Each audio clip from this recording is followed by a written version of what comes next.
भजन के साथ आज का कार्यक्रम प्रारंभ किया जा रहा है। सभी भाई बहनों से गुजारिश है, अपने अपने स्थान का उपयोग कर सकते हैं। एक गीत गाया जा रहा है, आप भी साथ में गा सकते हो तो गाने की कोशिश करना। करते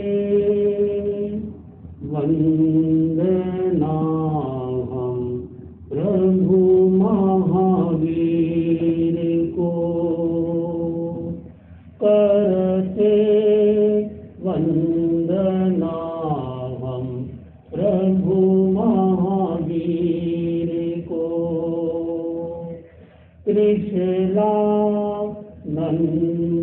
को श्री महावीर को, कृष्णानंद को श्री महावीर को, श्री महावीर को, प्रभु महावीर को, श्री महावीर को, प्रभु महावीर को। करते वंदना हम प्रभु महावीर को।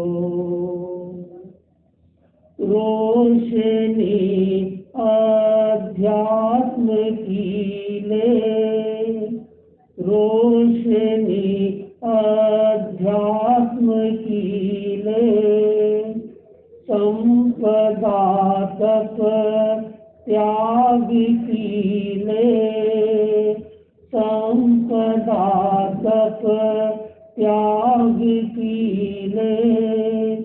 आज के दिन तुम खुशी ले, आए थे जगाने युग तकदीर को, आए थे जगाने युग तकदीर को। करते वंदना हम प्रभु महावीर को। विषमता की तोड़ कारा, एकता समता का नारा, थी बहाई नेत्री धारा। करते याद हम उस मस्त फकीर को, करते याद हम उस मस्त फकीर को। करते वंदना हम प्रभु महावीर को। छोड़ दुनिया के झमेले, छोड़ दुनिया के झमेले, चल पड़े थे तुम अकेले, चल पड़े थे तुम अकेले। स्वयं ही गुरु स्वयं चेले, आँखों में बसाए उस तस्वीर को, आँखों में बसाए उस तस्वीर को। करते वंदना हम प्रभु महावीर को। छूट जाए वासनाएं, टूट जाए कामनाएं, बोझ अपना जाग जाए। भगवन अब दिखा दो भव जल तीर को, भगवन अब दिखा दो भव जल तीर को, करते वंदना हम प्रभु महावीर को।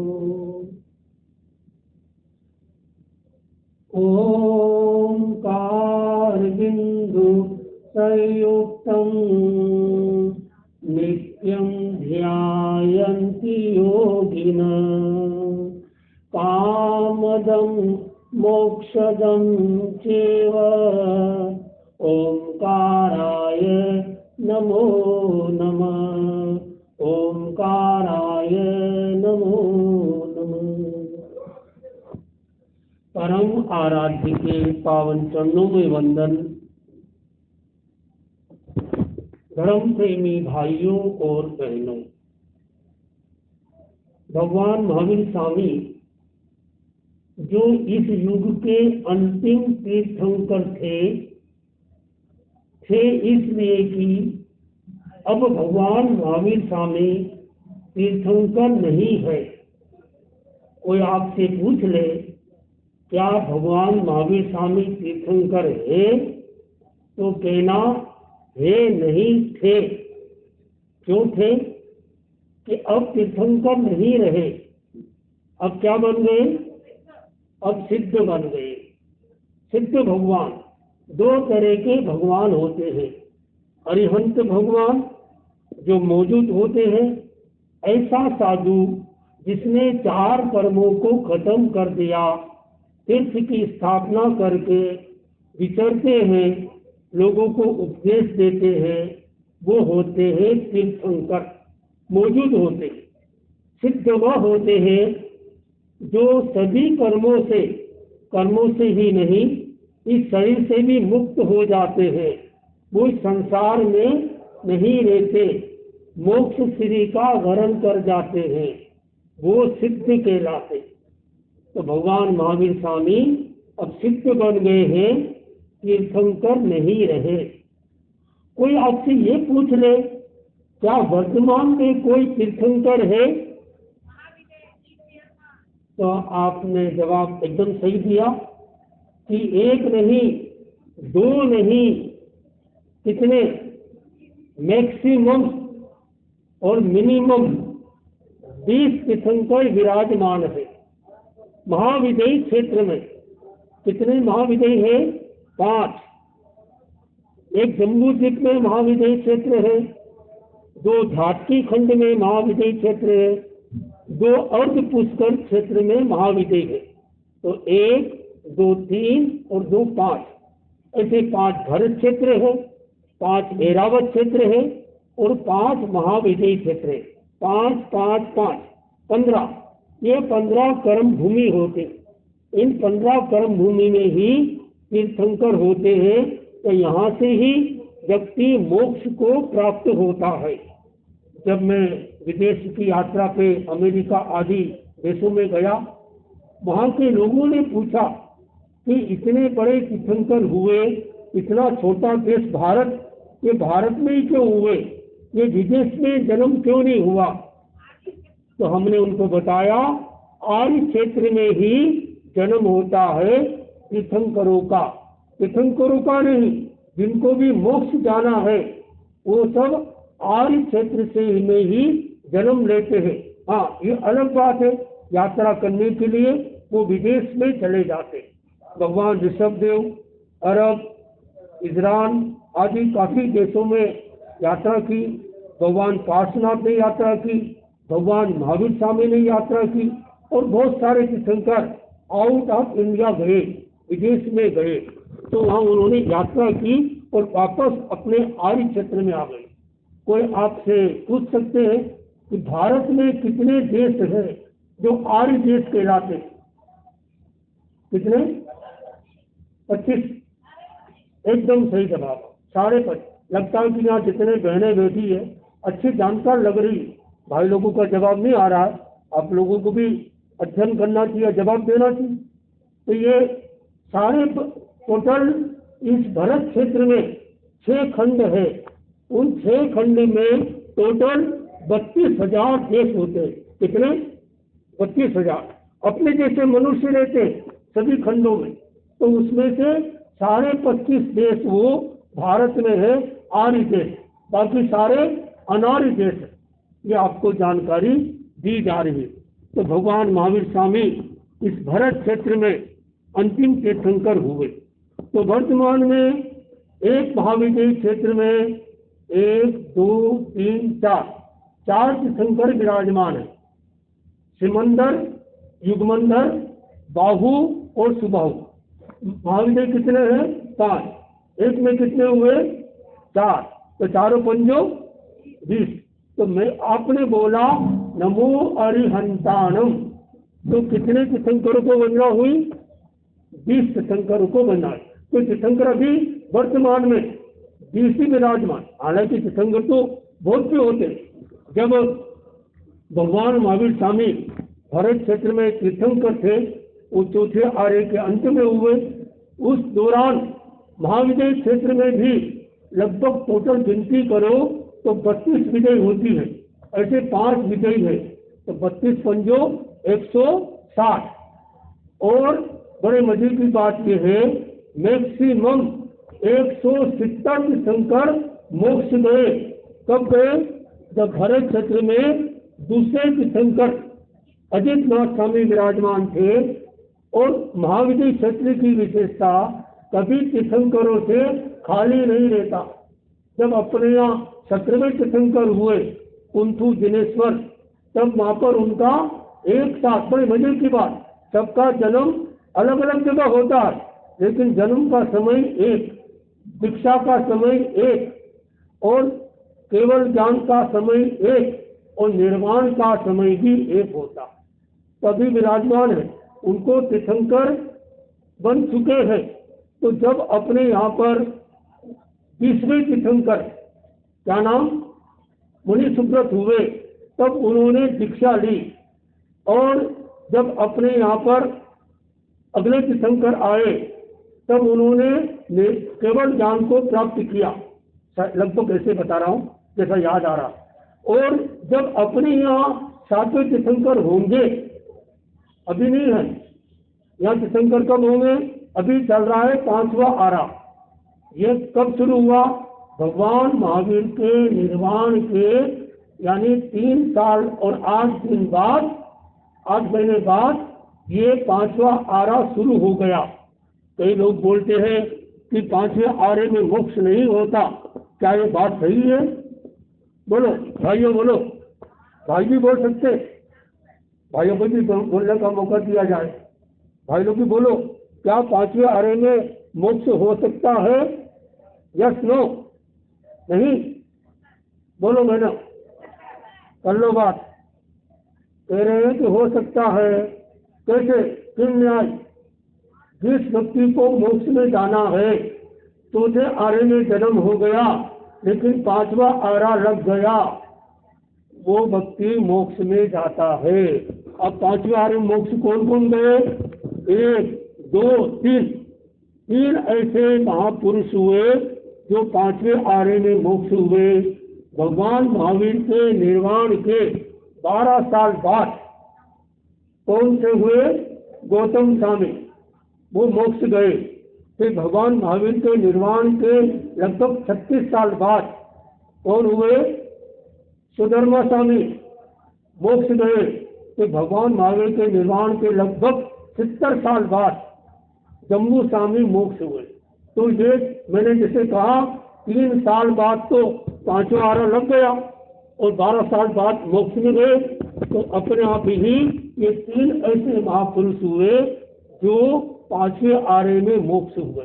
अब आपके मन में वर्तमान में मोक्ष क्यों नहीं होता है? इसका मूल कारण क्या बताइए? हाँ, आत्मा तो दूर की बात है, वैसा मजबूत शरीर नहीं होता। ब्रज ऋषभ नाराज ऐसा बलिष्ठ शरीर हो, तब जाके केवल ज्ञान हो सकता है, मोक्ष हो सकता है। अब दूसरा मेरा प्रश्न है, एक होता है केवली और एक होते हैं अरिहंत। ये दोनों एक है या अलग अलग है? बोलो, अलग अलग है। एकदम सही जवाब। ज्ञान की गति से कोई अंतर नहीं। दोनों को यानी केवली को और अरिहंत को दोनों ने 4 कर्मों को खत्म कर दिया। दोनों के 4 कर्म बाकी है। जैसे जितने भी जैन है वो सारे जैन स्थानकवासी नहीं है कि नहीं? जितने भी स्थानकवासी है वो सभी जैन है, लेकिन सभी जैन स्थानकवासी नहीं है। सभी जैन तेरापंथी नहीं है, सभी जैन दिगंबर नहीं है, सभी जैन मूर्ति पूजक नहीं है। लेकिन सभी जितने भी 4 मैं बताए ये सब जैन है। समझ में आ गया? मेरी बात क्लियर हुई? गलत तो नहीं बोला? तो जैसे जितने भी तीर्थंकर है वो सभी केवली है, लेकिन सारे केवली तीर्थंकर नहीं होते। तीर्थंकर होना 1, 2, 3 कितने जन्म पहले फिक्स हो जाता है, लेकिन केवल ज्ञानी होना फिक्स नहीं होता है। उसी जन्म में केवली हो सकते। तीर्थंकरों की संख्या फिक्स होती है, केवलियों की संख्या फिक्स नहीं होती है। बहुत तरह के केवली होते हैं। तो मैंने आज ये बताया आपको कि वर्तमान में तीर्थंकर विराजमान है महाविद्यालय क्षेत्र में, और वो अपने यहाँ पर उदयपुर में क्या हो रहा है वो सब अपने ज्ञान से देख रहे हैं, जान रहे हैं कि उदयपुर में भगवान महावीर स्वामी का ये जन्म उत्सव मनाया जा रहा है। और कल उदयपुर क्यों, वो तीर्थकालदर्शी होते, 3 लोक में कहाँ क्या हो रहा है सब वो जानते हैं। तो आज भगवान महावीर स्वामी का जन्म कल्याणक हुआ। 5 कल्याणक होते हैं। जन्म के पहले एक कल्याणक और होता है, वो होता है चवनगढ़। वहां से वो चलकर यानी देवलोक से आए जितने भी तीर्थंकर हुए वो सब देवलोक से आए। लेकिन आने वाले समय में जितने तीर्थंकर होंगे सारे के सारे तीर्थंकर देवलोक से नहीं आएंगे। कई तीर्थंकर तो पाताल लोक से आएंगे, कई ऐसे तीर्थंकर। और बड़े मजे की बात, साधिकाओं के लिए गौरव की बात, 1, 2, 3 लगभग 3, 4, 5 साधिका तीर्थंकर बनेगी। पूरी लिस्ट आ गई उसकी। उनका नाम क्या होगा, वो कौन सी? रेवती साविका, सुलसा साविका, द्रौपदी साविका, ऐसे और भी बहुत सारे साविका हुई है। और सावक भी हुए, आनंद सावक हुए, पेडाल सावक हुए, और कई तरह के ऐसे श्रावक हुए। तो एक राजा भी तीर्थंकर बनेंगे। जो राजा सैनिक जो थे वो तीर्थंकर बनेंगे। जो कर्ण जो भी नाम का उल्लेख किया वो भी तीर्थंकर बनेंगे। 5 पांडव क्या तीर्थंकर बनेंगे? नहीं बनेंगे। क्यों नहीं बनेंगे? मोक्ष गए। मोक्ष उसी जन्म में उनका मोक्ष हो गया। और कोई आपसे पूछ ले, मैं आपसे पूछता हूँ, आप इतने तत्वज्ञान जानते हैं, तो क्या आप अगले जन्म में साधु बनना चाहते हैं? अगले जन्म में मोक्ष जाना चाहते हैं? अगले जन्म में महाविद्यालय क्षेत्र में जाना चाहते हैं? हाथ खड़ा करो। अब तत्व ज्ञान की बात मैं आपको इसका जवाब देता हूँ। हालांकि सब लोग हाथ खड़े नहीं कर रहे, बोला कहीं फंस नहीं जाए। तो इसका जवाब ये है, कभी भी अगले जन्म में क्या बनना है ये नहीं सोचना, ये नहीं तय करना। जो व्यक्ति इस जन्म में ये तय करता है या फिक्स कर लेता है कि अगले जन्म में मुझे ये बनना है, साधु बनना है या महाविद्यालय क्षेत्र में जाना है, वो व्यक्ति का अगले जन्म में मोक्ष नहीं होता। हाँ, क्योंकि उसने अब ये 5 पांडव और द्रौपदी इन 6 ने दीक्षा ली, 2-2 महीने का संधारा किया। 5 पांडव का मोक्ष हो गया, लेकिन द्रौपदी का मोक्ष नहीं हुआ। क्यों नहीं हुआ? पूर्व जन्म में निदान किया था कि मुझे भी अगर तपस्या का, मेरी साधना का यदि फल मिले तो मुझे कितने पति मिले? 5 पति मिले। 5 पति तो मिल गए, लेकिन नियम सिद्धांत के अनुसार उनका मोक्ष नहीं हुआ, उनको देवलोक में जाना पड़ा। तो अगले जन्म में क्या बनना है ये कभी भी, हालांकि आपने भावना अच्छी रखी कि हम साधु बने या महाविद्यालय में जाए, नहीं, एक वो भी भावना नहीं रखना। क्या भावना रखना? इसी जन्म में मुक्त होने की भावना रखना, ऊंची भावना रखना। भावे भावना भाविये, भावे दीजिए दान, भावे धर्म आराधिए, भावे केवल ज्ञान, भावे पर निर्वाण। वो निर्वाण को प्राप्त भावना कर। अब कर्म का बंधन क्रिया से होता है या भावना से होता है? तो बताया गया कि क्रिया की अपेक्षा भावना से कर्म का बंधन ज्यादा होता। कभी कभी ऐसा होता है, आदमी क्रिया तो बहुत अच्छी करता है, लेकिन भावना खोटी, अच्छी भावना नहीं, वो व्यक्ति दुर्गति का बंधन करता है। और मानो मजबूरी में कोई क्रिया गलत की जा रही है, लेकिन भावना ऊंची की जा रही है, वो व्यक्ति मरकर सदगति में जाता। तो अच्छी, अब किसी का भला करो, अच्छी बात नहीं है, कम से कम ये तो हो जाए हम भावना अच्छी रखें, और अच्छी भावना रखते रखते भी अच्छे कर्म का बंधन होगा और हम सदगति में चले जाएंगे। तो इस 5वें आने में मोक्ष तो नहीं होता, लेकिन मोक्ष में जाने की यहाँ से टिकट मिलती है, रिजर्वेशन हो जाता। किस व्यक्ति का होगा पता आपको? कौन व्यक्ति मोक्ष में जा सकता है? मोक्ष में जाने के लिए पहली शर्त क्या है? सम्यक दर्शन। सम्यक दर्शन अगर नहीं आया, सम्यक से नहीं आया, तो आपका चाहे आपको कितना भी ज्ञान हो गया, कितना भी आपने चारित्र का पालन कर लिया, फिर भी आपका मोक्ष नहीं हो सकता। क्योंकि क्या हम पहले किसी जन्म में साधु बने? बोलो, बने कितनी बार? अनंत बार।